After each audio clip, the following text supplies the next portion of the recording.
ሰላም ጤና ይስጥልኝ የተወደዳችሁ የሀገሬ ቴሌቪዥን ተመልካቾቻችን እንዴት አላችሁ? ሀገሬ ትንታኔያችን አሁን ጀምሯል። ለሚቀጥሉት ደቂቃዎች እኔ አልታየህ ኪዳኔና ባልደረባዬ ደምሰው ሽፈራው አብረናችሁ እንቆያለን። እንዴት አለ ደምስ? ዲና አልታየህ። የዛሬው መወያያ ርዕሳችን የሩሲያና ዩክሬን ጉዳይ ነው።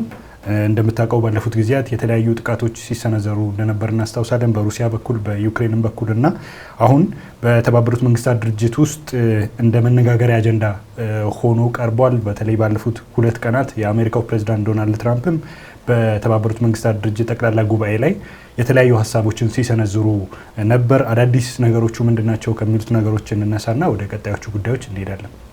አዎ የማክሰኞ ዕለት ተካሂዶ የነበረው የዚህ የተባበሩት መንግስታት ከዛም በኋላ እየተካሄደ የነበረው የተባበሩት መንግስታት ድርጅት ጠቅላላ ጉባኤ ላይ የበርካታ ሀገራት መሪዎችም ተሳትፈውበታል። እዚህ ጉባኤ ላይ ትልቅ ትኩረት ከያዙት ጉዳዮች መካከል አንደኛው የሩሲያና ዩክሬን ጦርነት ነበረ።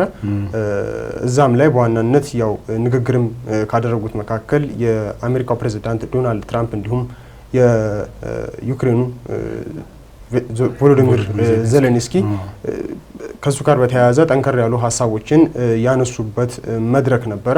ጎላ ያሉ ያልተጠበቁ አይነት የሚመስሉ ነገሮችንም የሰማንበት አይነት ነበረ። በተለይ ከዶናልድ ትራምፕ በኩል ወደ ስልጣን ከመጡ በዚህኛው ዙር ወደ ስልጣን ከመጡበት ጊዜ ጀምሮ ቀድሞ አሜሪካ ተከተለው ከነበረው ለዩክሬን ይደረግ የነበረው ድጋፍ ትንሽ ወደ ኋላ ያሉበት የቀነሱበት ወይም ደግሞ ያንን የማይደግፍ አይነት እንቅስቃሴ ላይ የነበሩ ፕሬዚዳንት ነበሩ። ዶናልድ ትራምፕ በእንቅስቃሴያቸው በንግግራቸው ውሳኔዎቻቸውም እሱን የሚጠቁሙ ነበሩ።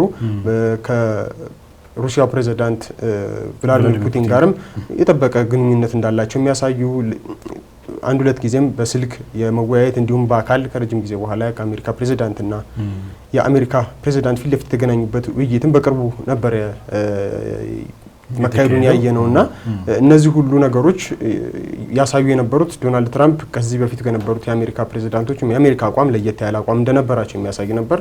እዚህኛው ጉባኤ ላይ ግን ያነሷቸው ሀሳቦች ከዛ የተቃረነ ሆኖ ተገኝቷል። በተለይ ሩሲያን የሚወቅሱ የሚኮንኑ አይነት ንግግሮችን ነበረ ሲናገሩ የተደመጡት። ምናልባትም ዩክሬን ተጨማሪ አቅም አግኝታ ተጨማሪ ጥቃቶችን በሩሲያ ላይ መፈጸም የምትችልበትን አይነት መንገዶችን የጠቆሙ ንግግሮችን የሰማንበት ነበርና ምናልባት የዚህኛው የተባበሩት መንግስታት ድርጅት ጉባኤ ላይ ለየት ያለ ያልተጠበቀ ነገርም ተብሎም ትኩረትን ያለምን ትኩረት የሳበውም ይሄኛው የትራምፕ ንግግር ነበር። በተለይ ከዩክሬን ጋርና ከሩሲያ ጋር በተያያዘ ያነሷቸው ነገሮች በተለይ ሩሲያ ላይ እንዲሁም ቭላዲሚር ፑቲን ላይ ጠንከር ያለ ትችቶችን የሰነዘሩበት ነበርና የወረቀት ላይ ጀግና ብሎ እስከ መተቸት የደረሰ ንግግሮችን በፑቲን ላይ ሰንዝረው ነበረ። ምናልባት አሁን ያለውን የሩሲያን ቁመናም ደካማ አድርገው የተረዱ ይመስላሉ ዶናልድ ትራምፕ በገለጻቸው። በተለይ በኢኮኖሚ ጉዳዮች ላይ ሩሲያ ከፍተኛ ቀውስ ውስጥ እንደምትገኝ አሁን እንደዚህ አይነት ሁኔታ ላይ እንዳለች ገልጸዋል። ይህም ደግሞ ሩሲያ ዩክሬን ጠንከር ያሉ ጥቃቶችን መፈጸም የምትችልበት አቅም ላይ እንድትገኝ ያደረጋት ጊዜ ነው እና ጠንከር ያሉ እርምጃዎችን መውሰድ እንዳለባትም ግፊት የማድረግ ወይም ደግሞ ምክረ ሀሳቦችንም የሰነዘሩበት ነበርና እነዚህ ሁሉ ምናልባት ያልተጠበቁ ነገሮች ናቸው ተብሎ ይታሰባል። አዎ እንግዲህ የአሜሪካው ፕሬዝዳንት ዶናልድ ትራምፕ ወደ ስልጣን ከመጡ ጊዜ ጀምሮ እርሳቸው በሩሲያና ዩክሬን ጦርነት መካከል ውስጥ ያላቸውን ሚና በመገደብ ከዚህ ቀደም የባይደን አስተዳደር ሲወስድ የነበረውን የወታደራዊ ድጋፍ ሌሎችንም የእርዳታዎችን በማቋረጥ ግፊትና ጫና ሲያደርጉ እንደነበር እናስታውሳለን። በ24 ሰዓት ውስጥም ጦርነቱን አስቆማለሁ የሚል ነገርን መናገራቸው ይታወሳል በምርጫ ዘመቻቸው ወቅት እርሳቸውና አሁን በተባበሩት መንግስታት ድርጅት ጠቅላላ ጉባኤ ላይ እሳቸው ያደረጉት ንግግር ሌላ አይነት ቅርጽ የያዘ ይመስላል። አሁን ባለፉት ጊዜያት የአሜሪካው ፕሬዝዳንት ዶናልድ ትራምፕ በተለይ የሁለቱን ሀገራት ወደ ሰላም ስምምነት ለማምጣት የተለያዩ ጥረቶችን ሲያደርጉ እንደነበር እናስታውሳለን እና ያኔ እርሳቸው ሲያደርጉ የነበሩት አንዱ የተኩስ አቁም ስምምነትን ለማድረግ እንደ አንድ አካሄድ ሲከተሉ የነበረው መንገድ ዩክሬን ላይ ግፊት የማድረግ ነበር። እንደውም የማዕድን ስምምነት እንደተፈራረሙም እናስታውሳለን እና አንዳንድ ተንታኞች ሲሉ የነበሩት ነገር ምንድነው ልክ ዩክሬን ላይ ግፊት በሚያደርጉበት አቅም ሩሲያ ላይ ግፊት አላደረጉም የሚል ትችት ነበር የሚነሳባቸውና ከዛ ጊዜ በኋላ የሩሲያው ፕሬዝዳንት በጣም የምቀርበው ሰው ነው፣ ወዳጄ ነው በሚል በተደጋጋሚ ከሱ ጋር ያላቸውን ከሩሲያው ፕሬዝዳንት ጋር ያላቸውን ግንኙነት ሰላማዊ የሆነ እንደሆነ በሩሲያና ዩክሬን ጦርነትን ለማቆምም ሩሲያ ፍላጎት ያላት ናት በሚል ተደጋጋሚ አስተያየቶችን ይሰጡ ነበር። አሁን ግን በተለይ በተባበሩት መንግስታት ድርጅት ጠቅላላ ጉባኤ ላይ ተገኝተው ያደረጉት ንግግር የዶናልድ ትራምፕን የሆነ አይነት መቀየር ወይንም ደግሞ ያላቸውን አቋም የመቀየር አይነት ነገር እንዳለው አሳይቷል የሚሉ አንዳንድ ሰዎች አሉ እና በጉባኤው ላይ በዋናነት አንዱ ከዚህ ቀደም በእሳቸው ንግግር ውስጥ ሲነገር ያልሰማ ነው እና ያላደመጥ ነው ነገር አሁን ከዚህ ቀደም እንደሚባለው ኩርስክን አወዛጋቢዎቹን 4ቱን ግዛቶች መልቀቅ አለባት ዩክሬን የሚል እና አሁን ደግሞ የተወሰኑት ቦታዎች በሩሲያ ጦር የተያዙ ናቸው እና እነዚህ ቦታዎች መለቀቅ አለባቸው የሚል ነገር ያነሱ ነበር ከዚህ ቀደም። በጠቅላላ ጉባኤው ላይ ምን ሲያነሱ ተደምጠዋል? ዩክሬን ከሩሲያ ጋር የምታደርገውን ጦርነት በደንብ ገፍታበት ከዚህ ቀደም ሩሲያ የያዘቻቸውን ግዛቶች መንጠቅ ትችላለች ወይንም ደግሞ ያንን ለማድረግ ጠንካራ ወታደራዊ እንቅስቃሴ ማድረግ አለባት፣ በአየርም በምድርም ወታደራዊ እንቅስቃሴውን ማድረግ አለባት የሚል ነገር ተናግረዋል እና ይሄ አንዱ የዶናልድ ትራምፕ የአፕሮች መቀየር ወይንም ደግሞ እርሳቸው ከዚህ ቀደም ጦርነቱንም ትርጉም የሚሰጡበትን መንገድ ከዛ ውጭ ደግሞ የሁለቱን ሀገራት ጦርነት የሚበይኑበትንም መንገድ አሁን ሌላ አይነት ቅርጽ ያስያዘ ሆኖ መጥቷል። ከዛ ውጭ አሁን ከዚህ ቀደም እንዳልኩት በተለይ የዶኔስክና የሉሃንስክ ጉዳይ በጣም አነጋጋሪ እንደነበር እናስታውሳለን። ሩሲያ ወደ ዩክሬን ምድር ዘልቃ እነዚህን ቦታዎች እንደተቆጣጠረችና በከፊል የያዘቻቸው ቦታዎች እንዳሉ እናስታውሳለን እና አሁን እርሳቸው ሩሲያ በወታደራዊ እንቅስቃሴ መጠናከር አለባት፣ እነዚህን እንትኖች ማስመለስ ትችላለች የሚል ነገር አንስተዋል። አንዱ ምናልባት ክሬሚያን አልጠቀሱም። ክሬሚያውን በ2014 በሩሲያ ከተወሰደች በኋላ አንዱ መነጋገሪያ ጉዳይ እንደነበር እናስታውሳለን። ከዛ በኋላም የተለያዩ ግዛቶችን ለመጠቅለል እንቅስቃሴ እያደረገች ነው በሚል በምዕራባውያን ሀገራንም ራሳቸው በቮሎዲሚር ዜሌንስኪም ትተቻለች እና አሁን የዶናልድ ትራምፕ አስተያየት የሁለቱን ሀገራት ጦርነት በተመለከተ እንደ አንድ የፖሊሲ ሺፍት ሊሆን ይችላል የሚል ነገር እየተነሳ ይገኛል። ግን ይሄም ቢሆን ግልጽ የሆነ ብያኔ የለውም። አሁን ለምሳሌ ሩሲያ ዩክሬን በምታደርገው እንቅስቃሴ ውስጥ የተያዙባትን ግዛቶች ለማስለቀቅ በምትሄድበት መንገድ የአሜሪካ ሚና ምንድን ነው የሚለው ክሊርሊ ያስቀመጡት ነገር የለም።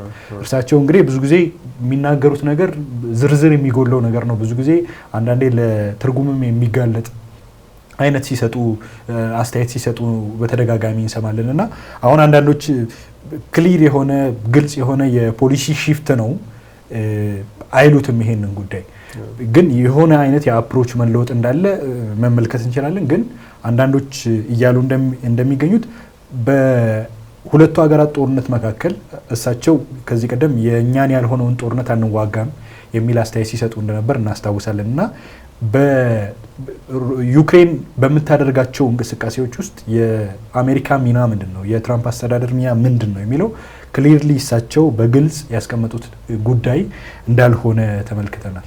አዎ የትራምፕ እንደዚህ አይነት ሀሳብ የመቀያየሮች ወይም ደግሞ በቀጥታ የፖሊሲ ነው እንተም እንዳልከው የፖሊሲ ለውጥ ተደርጓል አልተደረገ የሚለውን ነገር ለመበየን የሚያስችል አይነት ዘርዘር ያለ ነገር ብዙ ጊዜም የመግለጽ እንትን የላቸውም፣ አስተውለንም አናቅም። እንዲያጠር ያሉ ግን እነዛ ነገሮች ምን ይጠቁሙናል? በአሜሪካ ፕሬዚዳንት በኩል ወይም ደግሞ በአሜሪካ መንግስት በኩል ምን እየታሰበ ነው፣ አሁን ያለው አመለካከት ምን ይመስላል የሚለውን ጠቋሚ ስለሆኑ ነው እንዲህ ትኩረትም እየሳቡ ያሉት እና እነዚህ የሀሳብ መለዋወጦች ምናልባት አዲስ ናቸው ተብሎ አይታሰብም። ምናልባት ይሄኛው ጎላ ያለ ጠንከር ያለም ትችቶችን የሰነዘሩበት ጠንከር ያሉ የአቋም ለውጦች የሚመስሉ አይነት እንቅስቃሴዎች የታዩበት ስለሆነም ነው። በተለይ ይሄ ድርድሮቹን ወደ ሰላም እንዲመጡ ለማድረግ የሚደረጉ ጥረቶች ላይ በተደጋጋሚ ጊዜ አንዴ ከዩክሬን ጎን ሆነ የተለያዩ ድጋፎችን ለመስጠት ወታደራዊ ድጋፎችን የማድረግ እንቅስቃሴዎችን መሀል ላይ ያየናቸው ነገሮች ነበሩ። መሀል ላይ ደግሞ ይቋርጡና ከሩሲያ ጋር ጥሩ የሚባል አይነት ግንኙነት ንግግሮችን ሲያደርጉ የሩሲያውን ፕሬዚዳንት ሲያሞግሱም የሰማንባቸው ጊዜዎች አሉ። ከዛ ደግሞ ተመልሶ እንዲህ አይነት ነገሮች አሉና ምናልባት አሁን እዚህኛው ላይ ግን ከዚህ በፊት በመሀል ዶናልድ ትራምፕ ወደ ስልጣን ከመጡ ጀምሮ ያነሷቸው የነበሩ የተለያዩ ሀሳቦች ሰብሰብ ብለው ግን አንድ ጽንፍ ላይ ተቀምጦ የመጡበት ስለሆነ ይመስለኛል ትኩረት የሳቡት። አንደኛው ይሄኛው በተለይ ከግዛቶች ጋር በተያያዘ ዶናልድ ትራምፕ ቅድም አንተ እንዳነሳው ደጋግሞ ይናገሩ ነበር። የተወሰኑ ግዛቶችን በተለይ ይመስለኛል የአላስካው ውይይት ከመደረጉ የተወሰኑ ቀናቶች በፊት ነበረ በግልጽ የተወሰኑ ግዛቶችን ዩክሬን ለሩሲያ መስጠት ትገደዳለች የሚል አይነት ሀሳብን ሰጥቶ የነበሩትና ውይይቱም ላይ እንደ መደራደሪያ ሊቀርብ እንደሚችል እኛም በተለያዩ ዘገባዎቻችን ላይ ስናነሳቸው የነበሩ ነገሮች ናቸው። ይሄ የግዛት ጉዳዮች አሁን ላይ ደግሞ ነገሮች ተቀይረው እነዛን ግዛቶች ከሩሲያ እንድታስመልስ አቅሙም አላት ትችላለች፣ ፍቃደኝነት የመስጠት አይነት የሚመስል አይነት ሀሳብን ነው እየሰነዘሩ ያሉት። እዚህኛው የሀሳባቸው ላይ ምናልባት ዘለንስኪም ይህንን ሀሳብ በጣም አድንቀውት አስተያየት ሰጥተውበት ነበር። የትራምፕን ይህኛውን ሀሳባቸው ምናልባት ቅድም እንዳነሳ ነው የፖሊሲ ለውጦች ናቸው ብለን ባናስብም ከብዙ አንግል ስናያቸው ግን የተወሰኑ የሀሳብ ሽፍቶች እንዳሉ ወይም ደግሞ ለትርጉም ይጋለጣሉ ብለህ አንተም እንዳነሳው እንደሱ አይነት የትርጉም ነገሮች እንዲያዙ ያደረገ ይመስለኛልና በዘለንስኪ በኩል የሰጠው ትርጉም ምንድነው? በተደጋጋሚ የአውሮፓ ህብረትንም ሌሎች ዓለም አቀፍ ተቋማትንም ዘለንስኪ ሲጠይቁ ነበር። ጦርነቱን ወደ ሰላም ለሚቋጭ ከሆነ ዳግም ሩሲያ በዩክሬን ላይ ጥቃት እንደማትሰነዝር የደህንነት ዋስትና የሚሰጠን አካል እንፈልጋለን የሚል ጥያቄ በዘለንስኪ እንዲሁም በዩክሬን ባለስልጣናት በኩል ተደጋግሞ የሚነሳ ሀሳብ ነበርና የትኛዎቹም አካላት በግልጽ ያንን ከለላ ለመስጠት እውቅና ሲሰጡም ወይም ሀሳባቸውን ሲሰነዝሩ አልሰማንም ነበርና ይሄ አሁን ላይ ትራምፕ እንዲህ አይነት ውሳኔ መወሰናቸው እንዲህ አይነት አንድምታ ያለው ሀሳብ ማንሳታቸው በዘለንስኪ በኩል የተወሰደው አሜሪካ ለዩክሬን የደህንነት ድጋፍ ወይም ከለላ ለመስጠት ፈቃደኛ እንደሆነች አድርገው ነው የወሰዱትና ከዶናልድ ትራምፕ ንግግር በኋላ ዘለንስኪ ባስተላለፉት መልእክት ይህንኑ ሀሳብ ነው ያነሱትና በጣም አድንቀውት ጥሩ በጣም ከፍተኛ የሚባል ለውጥ በአሜሪካ መንግስት በኩል እንዳለ የተረዳንበት ነው የሚል አንድምታ ያለው ሀሳብ ነው እየሰጡትና እነዚህ ነገሮች አሁን በዩክሬን በኩል እንዲህ አይነት አመለካከቶችን ፈጥረዋል። በቀጣይነት ደግሞ ዩክሬን ጋር ብቻ የሚቆም ነው ተብሎ አይታሰብም። ዋነኛው የዚህ ጉዳይ ተዋናይ የሆነችው ሩሲያ ወይም ደግሞ የሩሲያው ፕሬዚዳንት ቭላዲሚር ፑቲን ጋር የሚሰጠው ትርጉም ደግሞ ሌላ ይሆናል። ያ ደግሞ መልሶ በሁለቱ ሀገራት መካከል ሰላም ለማምጣት እየተሞከሩ የነበሩ እንቅስቃሴዎች ታይቶ የነበሩ የተወሰኑ ነገሮች ላይ የሚያጠላው ጥላ ይኖራል ተብሎ ይታሰባል። አንደኛው ትልቁም ስጋት እሱ ነው። የዶናልድ ትራምፕንም ንግግር ትኩረት እንዲስብ ያደረገው እሱ ነው።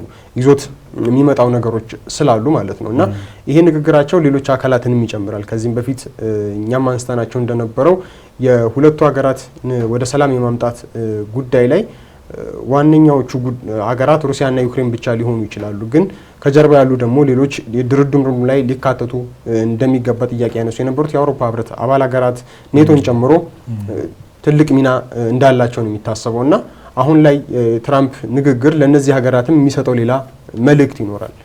ምናልባት አንድ ላይ ማንሳት ካለብን እዚሁ ከኔቶን ጋር በተያያዘ ሰሞኑን የኔቶ አባል ሀገራት እና በሩሲያ መካከል የተወሰኑ ነገሮችም ስለነበሩ ከድሮን እና የአየር ክልል መጣስ ጋር በተያያዘ 3 የኔቶ አባል ሀገራት እነ ፖላንድ የመሳሰሉ 3 አባል ሀገራት እንዲህ አይነት ንግግሮችን ከሩሲያ ጋር ዲፕሎማሲያዊ ውጥረት የሚመስሉ ነገሮችን እየሰማን ነበርና እነሱን ተከትሎ አሁን ላይ ትራምፕ እዚሁ መድረክ ላይ ባስተላለፉት ንግግር እነዚሁ አገራት በሩሲያ ላይ ጥቃት እንዲሰነዝሩ ወይም እነዚህን የአየር ክልል ጥሰው ገብተዋል የሚባሉ አውሮፕላኖችን መጥተው እንዲጥሉ ምክር ሀሳብ ሰጥተዋል።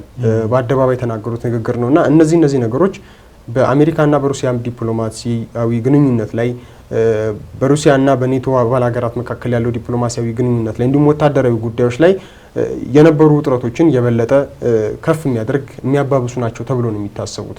ምናልባት ከዚህም ባለፈ እስቲ በቀጣይ እስካሁን ከሩሲያም ወገን ተባሉ ብለን የሰማናቸው ነገሮች የሉም። ከዚህ ጋር በተያያዘ እነሱም ጋር ደግሞ ጠንከር ያሉ ምላሾችን እንዲሰጡ ያደርጋል ብለን እናስባለን። ምናልባት በሩሲያ በኩል ከተለመደው እስካሁን ስታደርገው ከነበረውም ጠንከር ያለ እርምጃዎችን በተለይ በዩክሬን በኩል ታስተናግድ ወይም ልትፈጽም ትችላለች ተብሎም ይገመታል። ምናልባት በዚህ ቀናቶች ውስጥ የምንጠብቃቸው አዳዲስ ነገሮች የትራምፕ ንግግር ተከትሎ ማለት ነው እንደሱ አይነት ነገሮች ይኖራሉ ተብሎ ይታሰባል።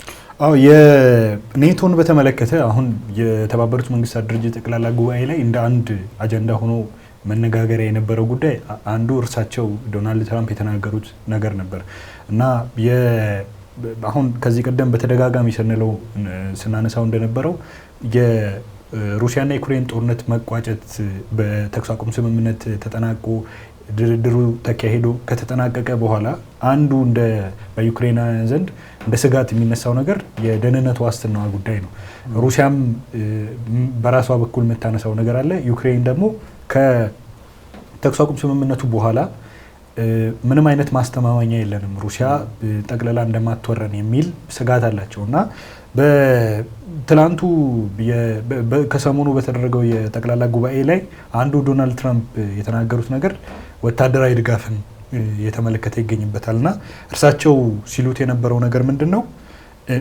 ለኔቶ ከዚህ ቀደም ብለውት ነበር፣ ለኔቶ ወታደራዊ ድጋፍ እነሱ ያደርጋሉ፣ ኔቶ ደግሞ ባለው ልክ ለዩክሬን በሚያደርገው ወታደራዊ ድጋፍ ማዕቀፍ ስር ሆኖ ወታደራዊ እርዳታውን ለዩክሬን ይሰጣል እና ከዚህ ጋር ተያይዞ የሚነሱ ነገሮች አሉ። አሁን እርሳቸውም ሲሉ እንደነበሩት አሁን የፖሊሲ ሽፍት ነው ለማለት አንዱ አዳጋች ነገሩ እርሳቸው የሚሰጡት አስተያየት ግልጽ እና የተብራራ ነገር አይደለም እና በኔቶም ጉዳይ የሰጡት አስተያየት እንዲሁ መነጋገሪያ ነበር። ምክንያቱም ከዚህ ቀደም የእኛ ያለውን ጦርነት አንዋጋም ሲሉ የቆዩ ናቸው። የአሜሪካ ትቅደም አጀንዳን ለማስፈጸም ጥረት ሲያደርጉ የነበሩ መሪ ናቸውና አሁን የኔቶ ጉዳይ አንዱ እንደ መነጋገሪያ ሆኖ ቀርቧል። ከዛ ውጪ ኔቶም ከሰሞኑ እንደ አንድ መነጋገሪያ ቅድምም እንዳልከው እና ኢስቶኒያ እና ፖላንድም የኔቶ የአየር ክልል ተጥሶ ጥቃቶች እየተፈጸሙ ነው። ስለዚህ እና ዶናልድ ትራምፕ ያሉት ነገር ምንድን ነው? ከዚህ በኋላ በኔቶ የአየር ክልል ላይ የሚገባ የሩሲያ መሳሪያ በተለይ ሚጎች ጀቶች ብዙ ጊዜ እንደሚገቡ ይነገራል። ባለፈውም ሶስቱ ሀገራት ኢስቶኒያ፣ ሮማኒያ እና ሌሎች ሀገራት ፖላንድ በሰሜን ጦር ቃል ኪዳን ድርጅት ኔቶ አቤቱታ አቅርበው ነበር። በተለይ ሩሲያ የጥቃት በሚፈጽምበት ጊዜ የኔቶን የአየር ክልል የተጠቀመች ነው በሚል እና ዶናልድ ትራምፕ ለዚህ አንዱ እንደ ጠቅላላ ጉባኤው ላይ ያሉት ነገር ምንድን ነው? ከዚህ በኋላ በኔቶ የአየር ክልል የሚያልፍ የሩሲያ ወታደራዊ ጦር መመታት አለበት የሚል አስተያየትን ሰጥተዋል። በተለይ ከሩሲያም ወገን ተቃውሞ የገጠመው አስተያየት ነው እና አንዱ ምናልባት ይህንን ጦርነት ሊያከፋው እና አሁን እርሳቸው እየሰጡ የሚገኙት አስተያየትም ልክ ከዚህ ቀደም ሩሲያ ላይ ማዕቀብ መጣል፣ ሩሲያ ላይ የሆነ እርምጃ መውሰድ ጦርነቱን ያባብሰዋል ሲባል ነበር። ነገር ግን እርሳቸውም አሁን በይፋ ወደ አደባባይ ወጥተው እየሰጡ የሚገኙት አስተያየት ራሱ ጦርነቱን ሊያባብስ ይችላል የሚል ነው። ምክንያቱም በዚህ ጦርነት ውስጥ እንደ አንዱ ተዋናይ ሆኖ አሁን እንደ መነሻ ተደርጎ የሚወሰደው ሩሲያ ክሌም የምታደርገው ነገር ራሷ ዩክሬን ወደ ሰሜን ጦር ቃል ኪዳን ድርጅት ኔቶ እንዳትቀላቀል የሚል እና ደግሞ ራሷ ደግሞ የሚደረግላት ድጋፍ በተለይ ከምዕራባውያን ሀገራት የሚሰጣት ድጋፍ እሱ አግባብ አይደለም፣ እሱ መቆም አለበት የሚል ነገር ነው በተለይ በሩሲያ በኩል የሚነሳው እና የዶናልድ ትራምፕ አስተያየትም ይሄም ደግሞ በጣም ነገሩን ሊያባብስ እንደሚችል ማሳያ ነው። ከዛ ውጪ ስቴቨን ፒፈር የሚባሉ አንድ የቀድሞ በሩሲያ በዩክሬን የቀድሞ የአሜሪካ አምባሳደር ናቸው እና እሳቸው በተለይ በዶናልድ ትራምፕ ንግግር ላይ አስመልክተው አንዳንድ አስተያየቶችን ሲሰጡ ነበር እና በዋናነት ዶናልድ ትራምፕ ከሰጡት አስተያየቶች መካከል እነዚህ አሁን የኔቶን ከዛ ውጪ የወታደራዊ ድጋፉን እሳቸው ራሱ አንድ የያዙትን አቋም በተመለከተ በተለይ አሁን እንደ አንድ የሆነ አይነት መንገድ የቀየሩ ይመስላል ተብሎ የሚነገርበትን ጉዳይ በተመለከተ አስተያየት ሰጥተው ነበር እና እሳቸው እንደ ስጋት የሚያነሱት ነገር ምንድነው? ዶናልድ ትራምፕ የሚጨበጡ ሰው አይደሉም። ስለዚህ በቃላቸው የሚገኙ አይነት ሰው አይደሉም። ከዚህ ቀደም በተደጋጋሚ አነጋጋሪ አስተያየቶችን ሲሰጡ ሰምተናል። ግን ከዛ በኋላ የሚወስዷቸው እርምጃዎች አሁን እርሳቸው የሚወስዷቸው እርምጃዎች ከሚናገሯቸው ነገሮች የሚወስዷቸው እርምጃዎች የተገናኙ አይደለም ተብሎ ይነሳል ንግግራቸውና ከዛ ውጪ የሚወስዱት እርምጃ መሳ ለመሳ መሄድ አይደለም የሚል አስተያየት ይነሳልና አንዱ የዩክሬናውያንን ዶናልድ ትራምፕ ይህንን ከተናገሩ በኋላ የአጃንስ ፍራንስ ፕሬስ የተለያዩ የዩክሬን ዜጎችን አነጋግሮ ነበርና ልክ ነዋሪዎቹም የሚያነሱት አንድ ስጋት ይህንን ነው። ዶናልድ ትራምፕ ከዚህ ቀደም የተለያዩ አነጋጋሪ አስተያየቶችን ሰጥተዋል። በተለይ በዩክሬን ጉዳይ ድንበሮች ሩሲያ ከፈለገች ግድ ድንበሯን መውሰድ ትችላለች፣ ዩክሬን ደግሞ እነ ሉሃንስክን ዛፖሪዚያን መልቀቅ አለባት ወይም ደግሞ መለዋወጥ አለባት የሚል ነገር ያነሳሉ እና ነዋሪዎቹ እንደ አንድ ስጋት የሚቆጥሩት ዶናልድ ትራምፕ በተግባር የተደገፈ ነገር አይናገሩም። ብዙ ጊዜ ንግግራቸው ከተግባራቸው ጋር የሚቃረን ነው እና እሳቸውን አምኖ በተለይ በእንዲህ አይነት ጉዳይ ላይ ማመንና ይሄን አይነት በተለይ ከሁለተኛው ዓለም ጦርነት በኋላ አስከፊ የሆነውን ጦርነት ለማቆም ምናልባት ጥረት ይደረጋል በሚባልበት ጊዜ ብዙ ውጤት ያመጣል የሚል እምነት እንደሌላቸው ገልጸዋል።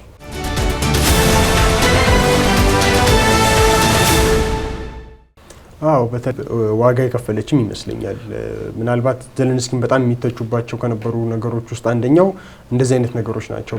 በተጨባጭ ተከታታይ እነዚህን ትራምፕ ወደ ስልጣን ከመጡ ጊዜ ጀምሮ የምናያቸው ነገሮች ነበሩና ሄድ መለስ የሚሉትን የትራምፕን ንግግሮች እንደዚህ አይነት የአደባባይ ውሳኔዎቻቸው እና በተግባር አለመታጨባቸው የሚወሰኑትም ውሳኔዎችና ተግባር ላይ ሆኖ የሚታዩት ነገሮችም አንተም እንዳልከው አብረው የሚሄዱ ወይም ደግሞ ቃል በቃል የሚሄዱ አይነት ነገር አለመሆናቸው ዩክሬናውያንን በደንብ ዋጋ አስከፍሏቸዋል።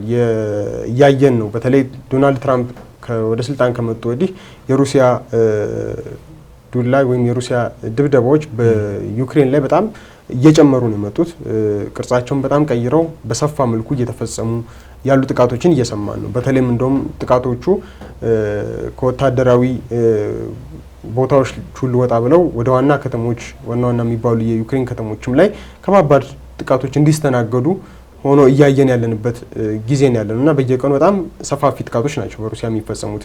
እነዚህን ጥቃቶች የትራምፕ የሰላም አማራጮች እያስቆሙላቸው አይደለም፣ እንዲቀንስም እያደረገ አይደለም፣ ይበልጥ ተባብሶ እንዲቀጥል ነው እያደረገ ያለውና ምናልባትም የዚሁ የተባበሩት መንግስታት ስብሰባ ላይ ንግግር ባደረጉበት ወቅት ዘለንስኪ ማለት ነው ካነሷቸው ሀሳቦች አንዱ እነዚህ ተከታታይ የሩሲያ ጥቃቶች እያሳዩ ያሉት የሩሲያው ፕሬዝዳንት ቭላዲሚር ፑቲን ጦርነቱን በአጭር ጊዜ መቋጨት ፍላጎት እንደሌላቸው ይበልጥ በሰፊው እና በጥልቀት ጦርነቱን የበለጠ ማፋፋም አይነት ፍላጎት እንዳላቸው የሚያሳዩ እንደሆኑ ዓለም አቀፉ ማህበረሰብ እንዲረዳላቸው ጠይቀው ነበር እና ምናልባትም ደግሞ ሩሲያን ማስቆም በሚለው ሀሳብ ላይ ዓለም አቀፉ ማህበረሰብ በሚፈለገው መንገድ እየሰራ እንዳልሆነ ያው አንዳንድ የተለያዩ መግለጫዎችን ከማውጣት ከንግግሮች የቃላት ነገሮች ካልሆነ በስተቀር ጠንከር ያሉ ነገሮች እንደ ተባበሩት መንግስታት ድርጅትም ካሉ ሌሎች መሰል ተቋማት አውሮፓ ህብረትንም ጨምሮ ያን ያህል ጠንከር ያሉ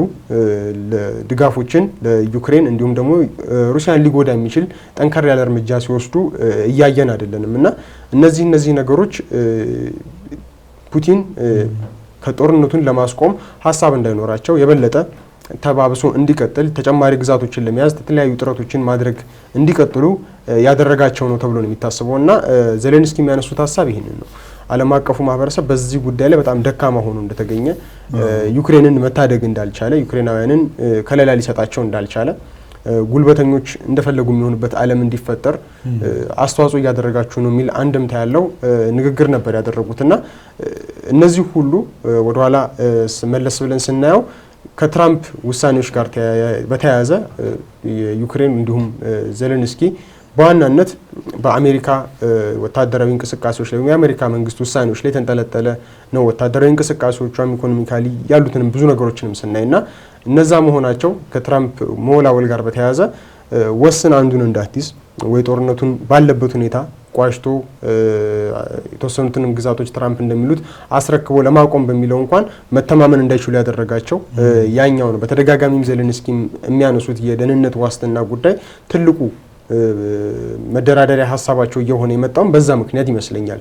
ከዶናልድ ትራምፕ በኩል የሚቀርቡት ሀሳቦች እምነት የሚጣልባቸው አይደሉም። አሁን ላይ የተባለ ከሆነ ቀን በኋላ ሊቀርና ሊሰረዝ ይችላል። አሁንም እያስተዋለው እንዳለው የሀሳብ መለዋወጥና እነዚህ ወደ እንደዚህ አይነት ነገሮች የገፋፏቸው ይመስለኛል።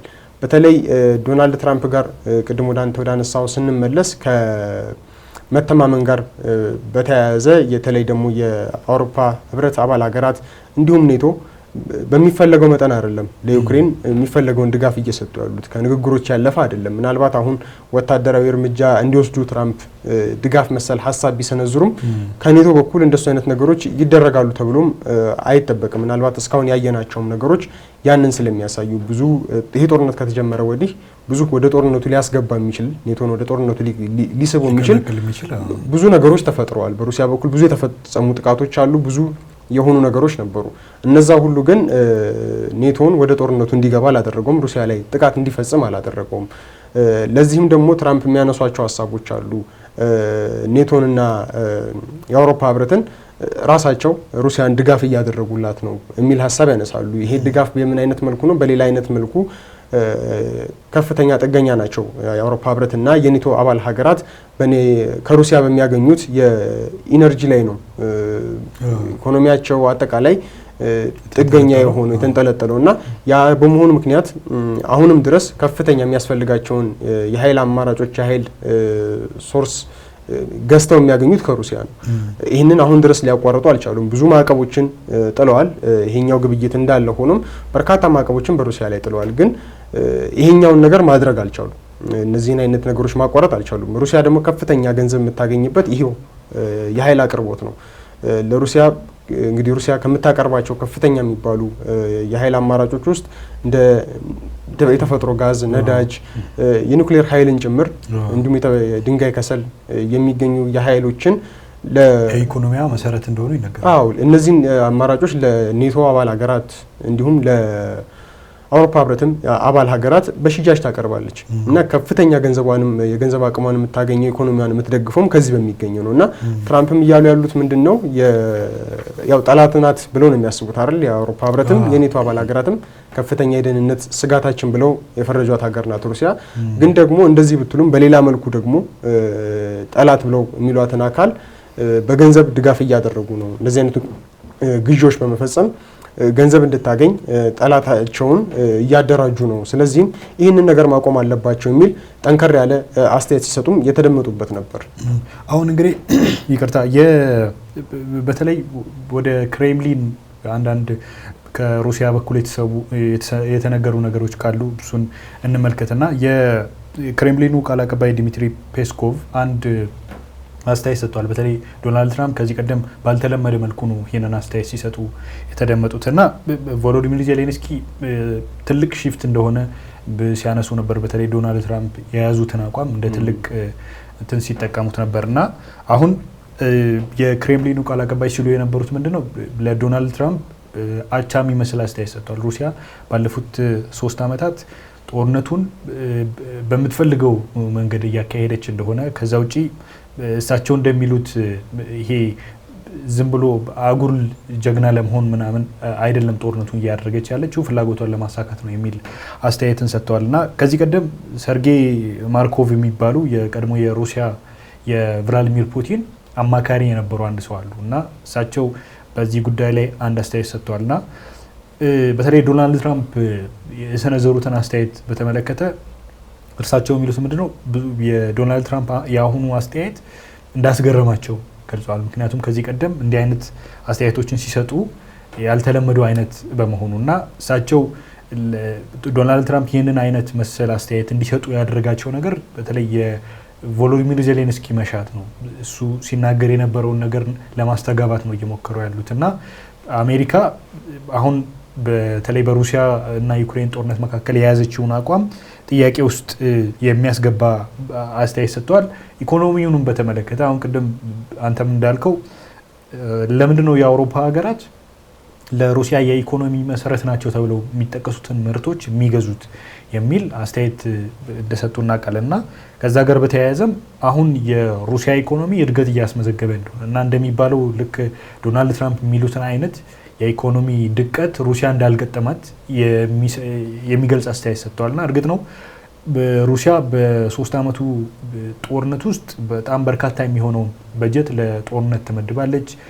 በርካታ ብር እንደሆነ ይጠቀሳል። በተለይ ሩሲያ በ3 ዓመቱ ጦርነት ላይ ምክንያቱም ሩሲያ ራሷን በቻለ በራሷ አቅም ነው ጦርነቱን እንደምታደርግ የሚነገረው አጋር ሀገራት ያሏትም ቢሆን ነገር ግን ዩክሬን ደግሞ በተለይ ከተለያዩ የአውሮፓ ሀገራት በተለይ የባይደን አስተዳደርም ያለ ወታደራዊ ድጋፍን ያደርጉላት እንደነበር ይታወሳል እና ከዚህ ጋር ተያይዞ አሁን ሩሲያ የኢኮኖሚዋን በደንብ አብቅታ ጠንካራ ሀገር መሆኗን ቀጥላለች የሚል አስተያየት ሰጥቷል እና ምናልባት አሁን በቀጣይ ዶናልድ ትራምፕ የሰጡትን አይነት አስተያየት ምናልባት ተመድም አሁን ተደጋጋሚ ሪፖርቶችን ያወጣል በተለይ ከሚፈጸሙ ጥቃቶች ጋር በተያያዘ እሱንም ራሳቸው ቮሎዲሚር ዜሌንስኪ ሲነቅፉት ተመልክተናል በይፋ እና ከዛ ጋር ተያይዞ የኔቶ የአየር ክልልን በተመለከተም የተሰጠው አስተያየት በመገናኛ ብዙኃን እንደ ትልቅ